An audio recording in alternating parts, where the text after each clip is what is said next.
अश्विनी पुन्हा तुम्हा सर्वांचं खूप खूप स्वागत करते माझ्या नवीन दिवसाच्या नवीन व्लॉगमध्ये। तर आज सकाळनं सुरुवात केली व्लॉगसाठी।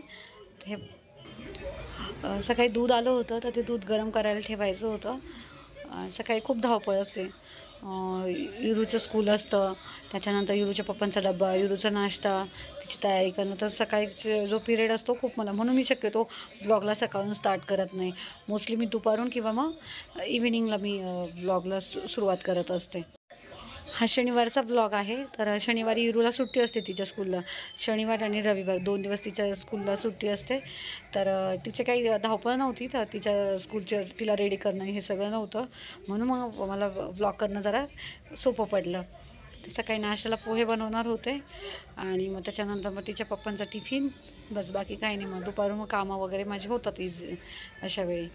तर ते पोहे बनवले होते मी। पोहे कसे झाले मी थोडेसे टेस्ट करून बघत होते, वेळ नव्हता म्हणून तिथल्या तिथे हातावर घेऊन मग मी टेस्ट केला पोहे केले। आणि मग त्याच्यानंतर मग एका साईडला दूध तापत ठेवलं आणि मग मी चहा ठेवला। गवती चहा पण होता, तोही टाकला मग चहामध्ये। त्याने गवती चहा मलाही खूप आवडतो आणि युरूच्या पप्पांना आम्हाला दोघांनाही खूप आवडतो गवती चहा।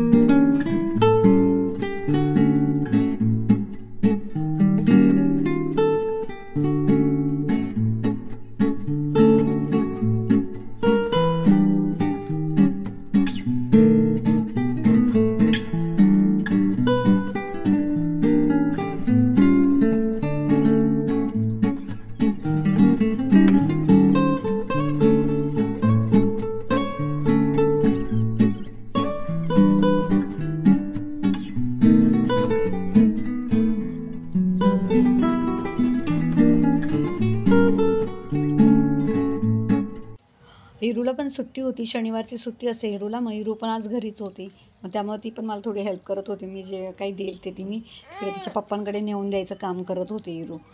आणि मग त्यानंतर मी ही प्लेट मी माझ्यासाठी तयार केली होती, मला आवडते चकली वगैरे। आणि मग त्यानंतर हिरूचे पप्पा गेले गॅरेजवर गेले आणि मग घरातली कामं सुरू झाली। या चहा प्यायला, पाऊस बघा किती जोरात चालू आहे। तुम्ही पण घरी असाल तर चहा, बरेच लोक चहा बरोबर भजे खातात, तर बघ ते चहा घेतली ते चहा बरोबर खातात। मग नंतर चहा घेऊन झाल्यानंतर मग मी संध्याकाळचा स्वयंपाक करून घेतला आणि सगळं झालं होतं, माझं सगळं आवरून झालेलं होतं। फक्त युरूच्या पप्पांची यायची वाट बघत होतो। आणि त्या दरम्यान दोघींचा जो संध्याकाळचा जो पिरियड असतो 7 वाजेपासून 8 साडेआठपर्यंत, दोघी खूप खेळतात, रोजचं आहे त्यांचं, फार आवडतं त्यांना खेळायला। मग असंच काहीतरी नवनवीन त्यांच्या खेळ ते इन्व्हेंट करत असतात। ॲक्च्युली स्वराला येत नाही असं, युरूने शिकवलं आहे स्वराला, ती स्वतःही खेळते आणि तिलाही खेळवते असंच ते। आणि मग दोघींचं खेळून झाल्यानंतर दोघींना मग मी जेवण खाऊ घातलं। त्याच्यानंतर युरूचा होमवर्क झाला आणि मग मी आणि युरूच्या पप्पा मी दोघांनी जेवून घेतलं आणि मग काही नाही, बस तसंच असतं दिवसाचं रुटीन माझं। तर आजच्या व्हिडिओमध्ये एवढंच। तुम्हाला आजचा हा व्हिडिओ कसा वाटला मला नक्की सांगा, आणि व्हिडिओ आवडला असेल तर व्हिडिओला प्लीज लाईक करा, शेअर करा आणि सबस्क्राईबसुद्धा करा चॅनलला। भेटू आपण नवीन व्हिडिओमध्ये। बाय।